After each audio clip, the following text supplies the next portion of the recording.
Welcome to this edition of the Capital Brief. I'm Seth Berenzweig from the law firm Berenzweig Leonard here in our BL Media studio in lovely downtown Tysons, Virginia, here with our friend and colleague John Tamny from RealClear Markets. How you doing, John? I'm great. You getting ready for Thanksgiving? Yeah.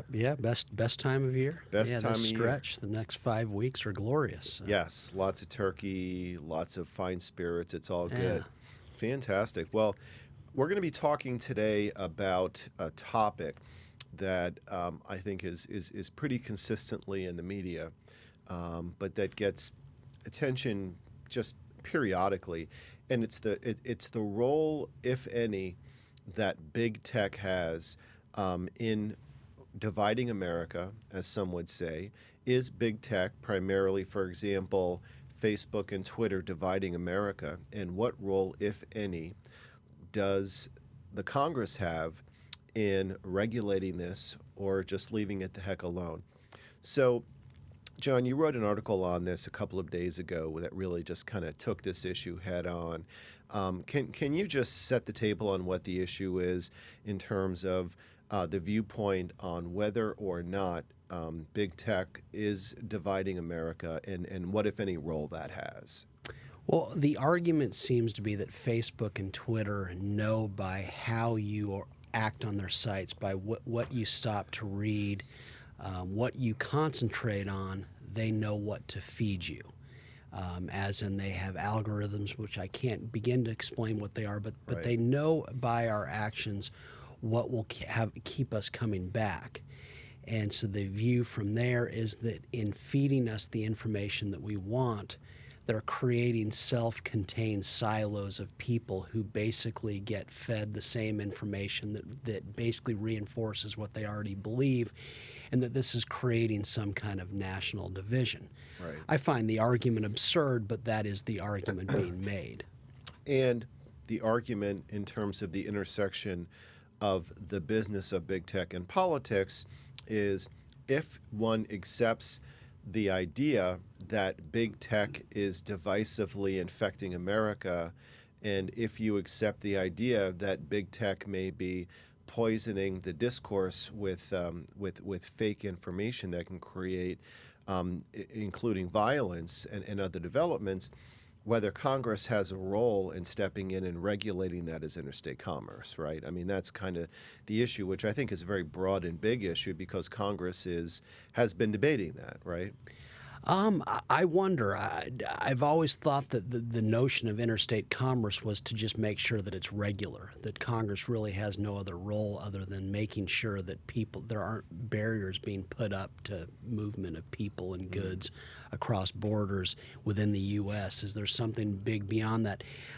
What fascinates me about this is that people who would more historically be associated with the free market, Peter Wallison at AEI, is saying that literally there should be legislation that limits the ability of Facebook to use these algorithms and these different ways of tracking our usage to improve our experience on the site, as in right-wingers are saying that Facebook is feeding our needs too well, and that needs to stop because in doing so it's creating division. And so this is unprecedented in that you have members of the right calling for a neutering of big business at the same time that you have members of the left frequently defending it. Many would say that this is a reversal of roles, as it were. Absolutely. Well, big tech has the unfortunate coincidence of having reasons causing both sides of the political aisle to roll up against and attack big tech. The Republicans here in Washington love to attack big tech because they are viewed as the liberal opposition that is unfairly leaning and feeding left ideology in a way that is divisively unfair to conservatives, and therefore that speech needs to be controlled. Those on the left, for very different reasons, don't like big tech because they look at it through some kind of an antitrust filter. But in terms of just limiting it more specifically to what we're talking about, I think that there are two plays that Congress has been talking about in terms of actual accomplishments. they've accomplished nothing. Shocker. But their Congress has been talking about two basic elements here, talking about how the intersection of law and politics comes in. The first is what you've correctly identified, which is the attack of the algorithms. The thing that I find interesting about the algorithms is the fact that they exist without people knowing that it exists. People are more than entitled to be able in a free country to sign up for a service, and if that service allows them to get into whatever echo chamber they want, that's their business. I think that some in Congress are concerned that whether people even have any clue that that's what they're signing up for, but you've correctly identified that that's definitely an area that Congress is hitting. The other area that's directly driving down the middle of this topic, that is where Congress is shoving its nose into the door, is through so-called Section 230 reform. Section 230 of the Communications Decency Act is just a fluffy, lawyerly way of referring to a rule that was created in the early 90s. At this point, in relative terms, it's so old that Mark Zuckerberg was like 8 when it was created, that created a special exception for protection against immunity for online companies, treating them as just mediums of information idea exchange rather than being, for example, a publisher of information, such that they can get legal immunity against things like libel and slander and all the rest of it, which is fascinating because, you know, in its traditional form, the New York Times or NBC News has absolutely no such protection. They have absolutely no such immunity. But these elements are supposedly entitled to this protection that even to this day Facebook is saying that it needs to be reformed. So, you know, make no mistake about it, the role of government, the nose is already in the tent. But let's just take a step back. Your contention in the article, and therefore I would assume what you're going to be saying here today, is that it didn't take big tech to divide America. America was doing just fine dividing itself right before Facebook and Twitter came in. Thank you very much. And to just try to make the big tech as the whipping boy to just say it's all their fault is just BS. And if they want to pursue an economic model, then that's just the way it goes. I mean, do you think that the social media players in this space are playing it fair? In other words, are they sharing, and are they piping information through the social media sphere in a way that you believe doesn't need any regulation? Well, I most definitely think it doesn't need any regulation, and our Facebook and Twitter offering this free service, this free communication service, are they placating their users? Yeah, well, of course they are. Are they supposed to do badly by their users so that they go elsewhere? And so that's one thing. And then based on Facebook and Twitter and others doing well by their users, we're now saying, well, wait a second, they're dividing America. I mean, are we kidding? When has America not been divided? As I note in the article, Peter Wallison was saying this is the most divided we've been since the Civil War. Well, it's a signal of something, that there's been division for quite some time. And let's not forget that now it's tweets and posts that supposedly are managing how people think. Well, do you remember sound bites? Remember, people get all their information in the United States from a sound bite that they get on cable. It's always something that's allegedly dividing America, which I have two comments on. It's always been this way, for one, but for two, what's so bad about that? In particular, what's so bad about division in politics? I thank goodness politicians are divided, because when they're getting along, watch your wallet. I want to see dispute between both sides. Well, and you could argue that's why Wall Street is happy with balance in Washington, because the market inherently believes, as if it's some kind of an inanimate object, that both sides will generally keep their worst intentions and inclinations in check, right? I mean, certainly America's been divided for a long time. America's been divided since the late 1700s. There were loyalists and there were patriots. They were Tories and all the rest of it. So obviously nobody had any browsers on their cell phones in the 1700s. So we can't exactly blame social media during the American Revolutionary War. But let me challenge you on one aspect of this. How about a danger? Is there a clear and present danger presented in some limited specific instances in these worlds of social media with disinformation that is shared at lightning speed that can cause harm? Example, people saying that they should not pursue certain kinds of medical treatment.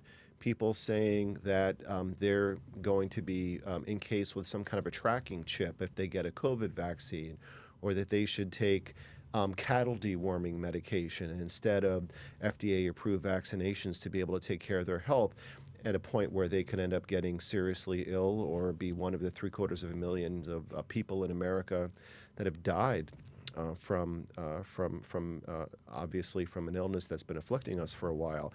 Is there any line to be drawn in terms of any regulatory aspect of this when you have this raw sewage of misinformation that's being driven through these pipes that could actually cause harm to some people? I can't remember the name of the doctor, but I talk about it in my latest book, When Politicians Panic. But the point of it is the doctor, I forget his name, the doctor who invented what will we call it, the lobotomy, won the Nobel Prize. Disinformation. I think at one time this doctor was viewed as a genius for coming up with something that we would now modernly say is very inhumane. That's not me saying that, all information is relative. But I think that that's the beauty of freedom, is that people are going to believe all sorts of things. That's how you come to a truth. This notion of disinformation implies that we know the answer right away. But as we know throughout history, knowledge doesn't age very well. And so it's important to have a wide variety of opinions. And I would just add that both sides probably overstated. I'm reminded all the time of the 1984 presidential elections. USA Today, which tries to be a centrist publication, who knows, subsequently did a study on the coverage of Ronald Reagan in this, and they said that 93% of media coverage in the 84 elections was negative toward Reagan. Now, keep in mind, this was before the internet. This was before Fox News. This was before Rush Limbaugh. Very limited access to information. Well before. Yeah. Ronald Reagan wins 49 states to 1. People figure it out. And what's far more dangerous to me than someone being wrong or spouting disinformation is government limiting the flow of information. So just stay out. Well, you're talking about presidential elections, and let's hold with that theme for a moment. Let's go back, for example, to 2016, or perhaps even earlier than that. The role of foreign actors. We know that Russia and China, for example, and it's not exclusive to them, but Russia and China are malign actors that have effectively used social media channels to undermine democracy. You had Russia getting people organized who actually mobilized to go out for actual in-person demonstrations that were literally created as a fiction by Russia. You have foreign actors with malign interests. Does Washington have any kind of a legitimate interest in trying to take any kind of a protective action from that standpoint? I don't think so, and this is probably a different debate, but the idea that Russia, that the actors inside Russia, notoriously incompetent Russians, could swing a national presidential election, I find the height of absurd. They spent, the story was... You just upset Vladimir Putin, by the way. Yeah, no. You just ruined his weekend. Right. I know. You just ruined his weekend. He's going to have to just go off and drink vodka. I'll have someone else start the car before I go home. But, okay. You know, it endlessly fascinates me.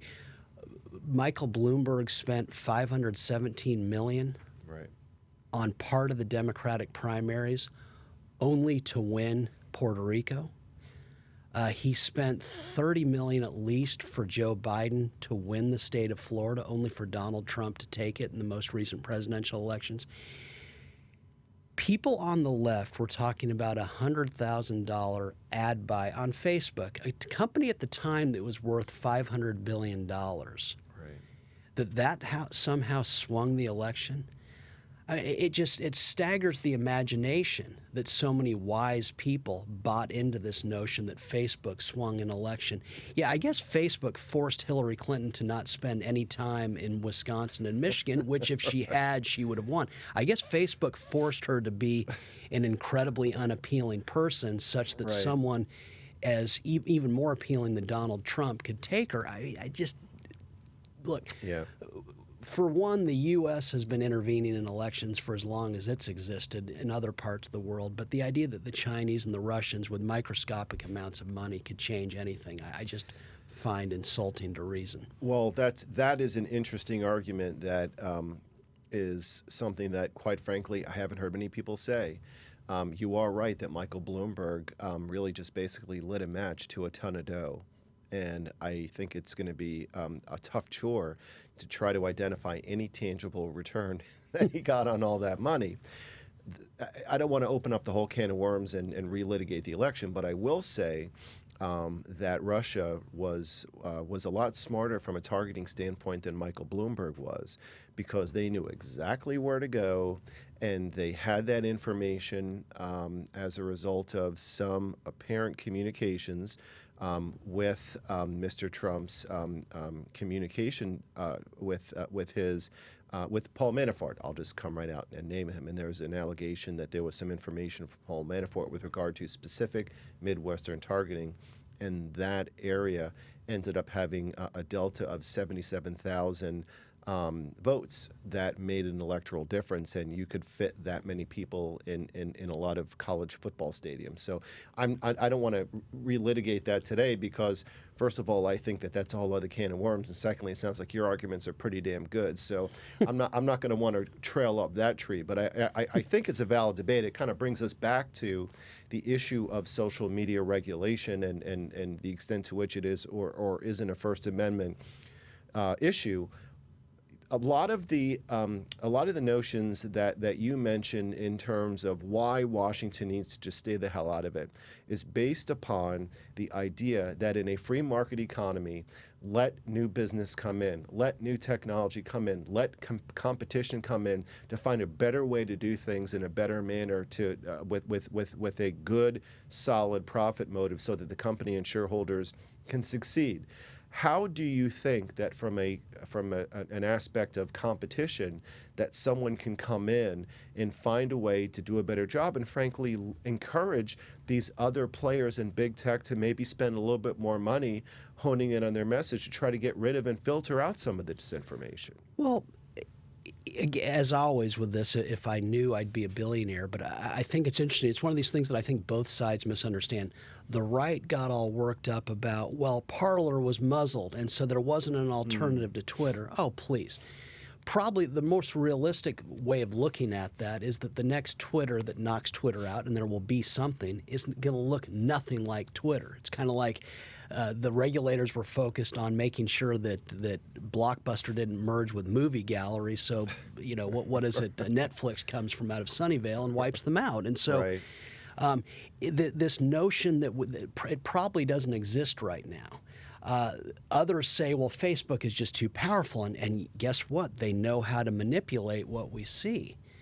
Well, Mark Zuckerberg doesn't think so, because if it were true that he had a hold on the American user such that in an impregnable hold, why is he spending tens of billions of dollars a year looking for new ways to meet the needs of his customers that are using his stuff for free?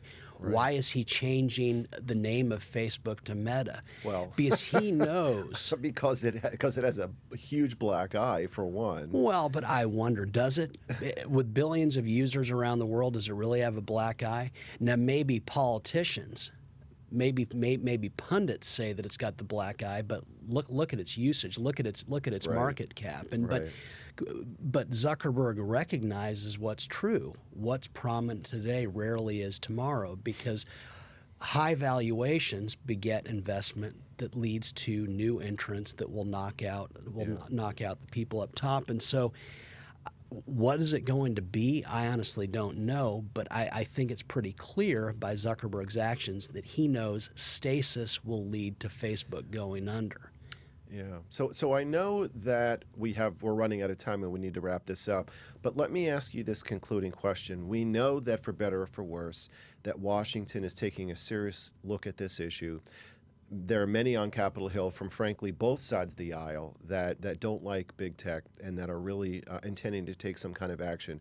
What do you predict is going to happen? Do you think there's going to be a change on this front where Washington's going to drive change, or do you think that just capitalism is going to drive change? I think you'd see it in the marketplace already if Washington had a chance to affect some kind of change. So I don't think they're going to have, thank goodness, the role that they want to have in this.